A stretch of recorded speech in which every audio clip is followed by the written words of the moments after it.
Hi, Chad. So we're making some masks.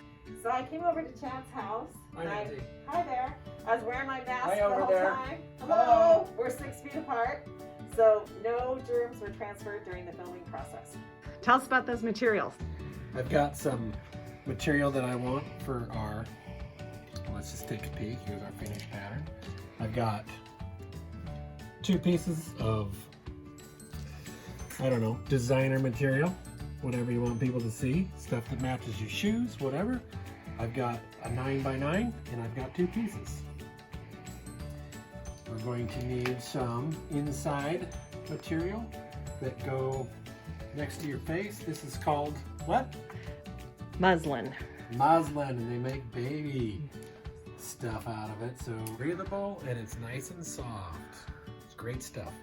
So we're going to need, I've got some 9x9s and I've got 4 of them.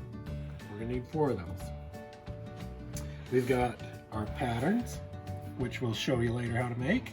We got 3 patterns that we'll need. These 2 will be for the muslin. This one will be for the front. We've also got some shoelaces. For this, you're going to need, these are 36, and these are also flat.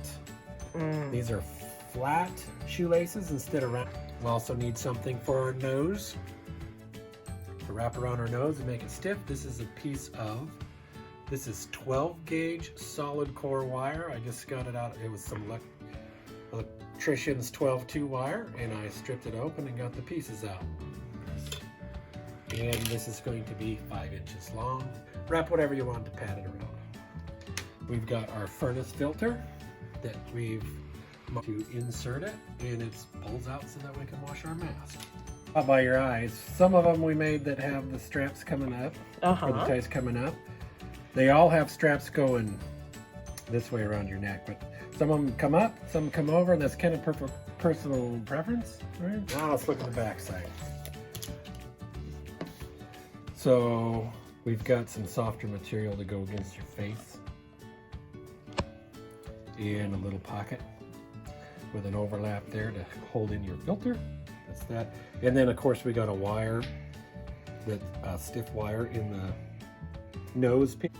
So when we go to draw this out, I'll tell you in a minute, but this is the actual size, and we're going to add our hems in. Or seam allowance. 3/8 to half because it's easy. You got lots of room to stitch, but like people that are really good at stitching and doing their hems, they like a 1/4 inch hem because it comes out a lot cleaner and nicer. And I heard that you're not a seamstress. What are you? I'm a fabricator. Your muslin, you fold it in half, but it takes 4 of them. Yeah. I'll show you. And you line your, I folded it over and I pressed a nice iron edge in there. This is going to be our bottom and our top of our back piece.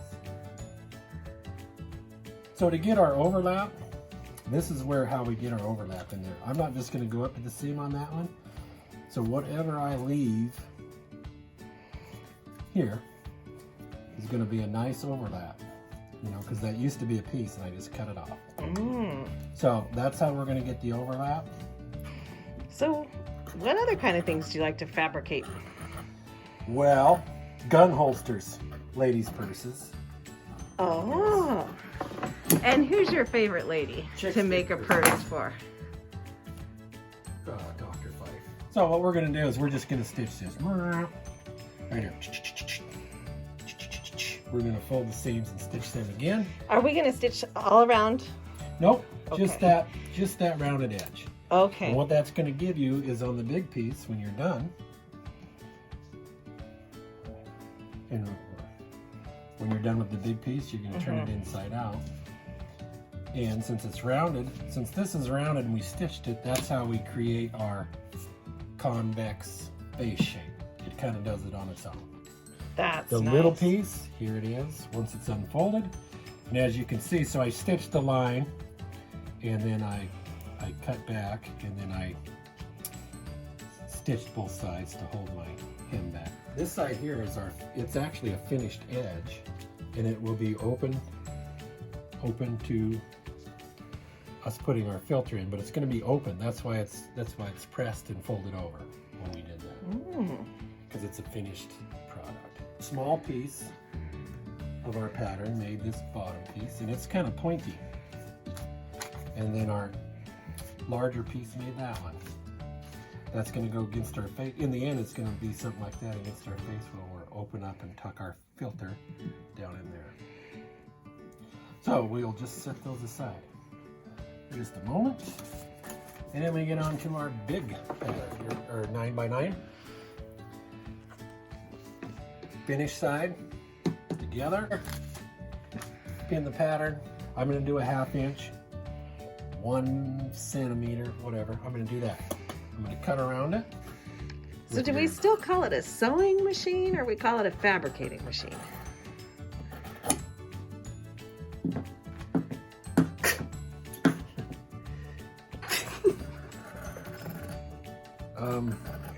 Well, it's a put the fabric together machine, but it's a fabricating machine.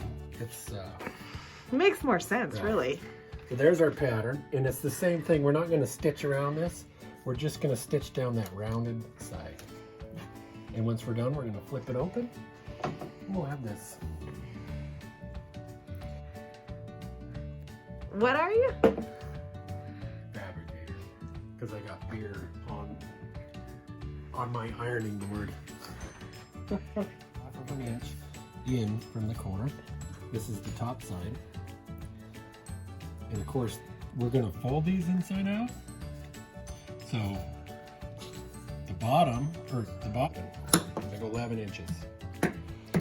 Those are for the bottom. And for the top around your head, you want them a little bit longer. I do 16. So 11 and 16. 11 is going to go around your neck. The 16s are going to go up around your head. So here's our nose side, and here's our chin side. Start with the larger of the two. And we're going to go, of course, our finished side to our finished side, because we're going to stitch this inside out. And everything's curved, so I start the pin in the middle. So obviously we had the frayed sides were together, and that nice hem side goes towards the center of your mask. But I'm going to make sure that small piece is on top, ready to almost finish, but all my tie straps, of course, they go to the inside. When we fold it, they'll go to the outside. They're all here and out of the way, and we will stitch this up. We're going to go all the way around. Our middles will stay open. I'm going to make sure that you don't stitch.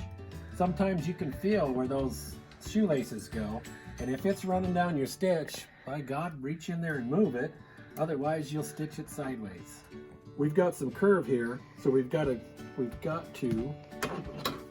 give some relief before we fold that inside out. And of course, I'm obviously snipping the corner. So we folded this right side out. Use a little tool, whatever you got, to stick in there and straighten out our corners so that we don't have a big bulky mess to stitch over. And I'm just going to work my way around the edge and press this with my fingers so that the seams lay where I want them to when I get it up to the machine. Anyway, now we just got to stiffen it up, and we're going to put a piece in for our nose piece. I cut about 5 inches, maybe 5 1/4, and that. Whatever's comfortable. I'm bulk making these for people. I figured 5's about the best. And it's kind of tricky. I'm going to put a slight curve to it. Not much, but you can see I put a slight curve to it. We're going to pin it in place. Oh, I see. So I'm going to make sure I get it on the front side of the mask. I see. Underneath that seam allowance, because we're going to stitch this loose enough that you'll be able to move it around until you actually bend it around your nose. Really. So for now, we'll put a pin to stitch it. And I'm going to hold the end. I'm going to stitch one very close, as close as I can. And I'm not talking zipper foot close, but very close to the edge, about 1/4 inch. And then we'll come in on the second one, and we'll be about 3/8 inch to 1/2 inch. So we'll double top stitch this. Okay, let's see that. But I'll just show you. Here's the end of my finger is on the end. Now I got my finger here so I know when it ends, because when it ends I want to get back over the edge. Oh. And I got my machine fairly slow. You don't need to stitch 180 miles an hour. It's better. There's the end of that thing. I'm going to get over there to the edge.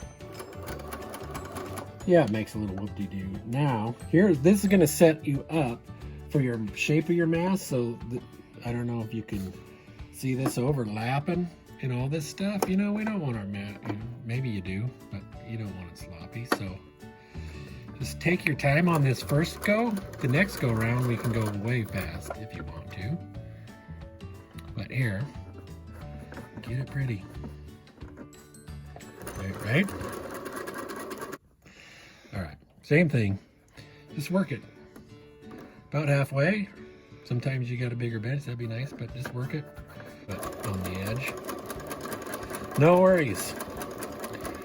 We don't need that. Look, I went too far on this back stitch. No problem. Let's get that worked in nice. And we're about to come out. We're about to come around to where, oh, I'm talking. We're about to come around to where the other end of our wire is. So here it is. You can see the nice face pouch that's starting to really exaggerate it now when we got in there. Oh, so this stitch line we're doing now is about 1/2 of an inch away. We're going to do one that's closer now to the end after this. Do some back stitching. So you can restart or just move. I'm going to move my needle over so that it's way close to 1/4 of an inch, and it's going to give us some extra strength, especially on our pull for another stitch inside these. That's really why I did it, because nothing's pulling on here. Move this over. You'll see when I start stitching, my needle will move over. That's fancy. And you can do either stitch first. You can stitch outside or you can stitch inside. But now that this is stitched, it's probably not going to unroll, and I can probably stitch this pretty quick instead of slow. But first we'll back stitch some. Did you see my needle move? Yeah. And this is right across the nose. I'm going to back stitch a little bit more in there. And that is fairly fast, but